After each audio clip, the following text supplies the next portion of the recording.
To this day, I can still remember the day I received my permanent contract.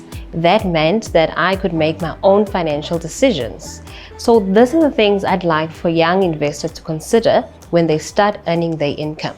Before you can start investing, the first thing that you need to consider is drawing up a budget. What is a budget?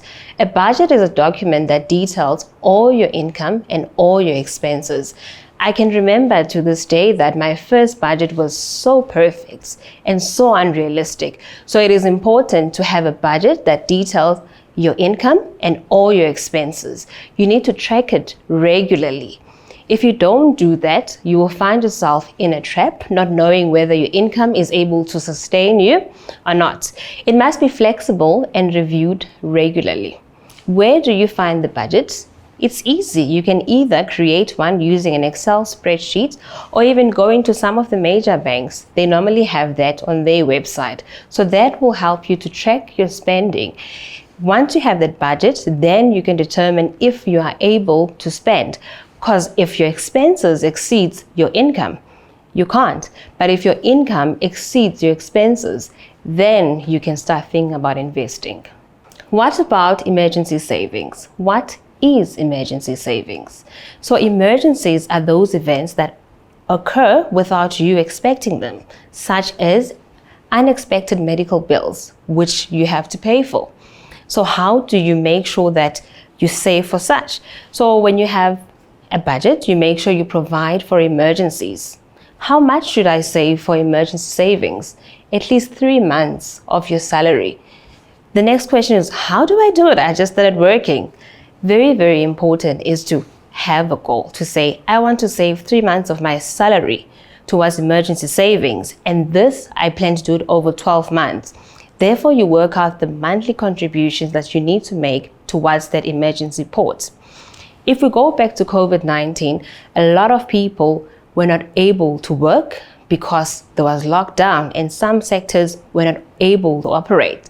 What that meant was that people did not have jobs or earn an income. So emergency savings can help you in those events. So you need to always make provision for such because life is full of surprises.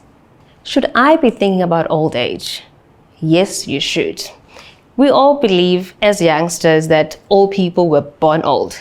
Growing up as a young girl, my mother told me that when you receive money from your employment, if you've left your job, you must use it to buy a car or a house, or even upgrade your house. I always looked at people around me doing that with their retirement savings, which was wrong. But what I learned is that retirement savings should be used towards living cost at retirement, because when you're old, you're more frail, therefore there's additional cost that you'll need to incur. And remember, when you're working, you have time on your side, which means you're going to work, you're going to earn an income.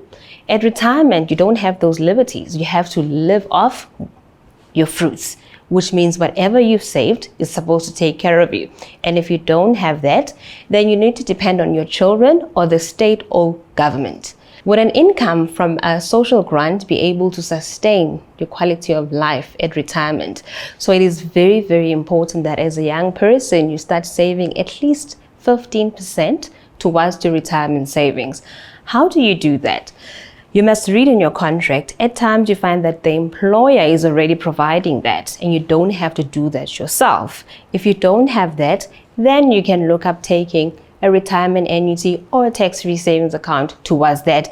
But that advice you can get from a financial advisor. So when you've got time on your side as a young person, you must think about tomorrow. You might need to save for medium term. Why would one save for medium term? You would need that if your intention is to buy a house in the medium term, because the banks might require a deposit from you and you might not have the funds. So what that means is that you need to consider saving some money towards that. And how do you go about doing that? You need to find out how much the house is likely to cost, and if you're considering to put away at least 10% of the deposit, how much you need to save. So what this means is that whatever goal you have, whether short, medium, or long term, you need to be very realistic about it instead of just saving for the sake of saving. So in conclusion, you don't have to walk this journey alone. You can consult a financial advisor who will assist you with your short, medium, and long-term goals. Gone are those days where people think that financial advisors are only for the rich, but financial advisors are there to help the youth who are also starting out their job. As a young person, remember, you have time on your side and you can benefit from the compounding interest. So what you should do is you need to take control and save towards your future.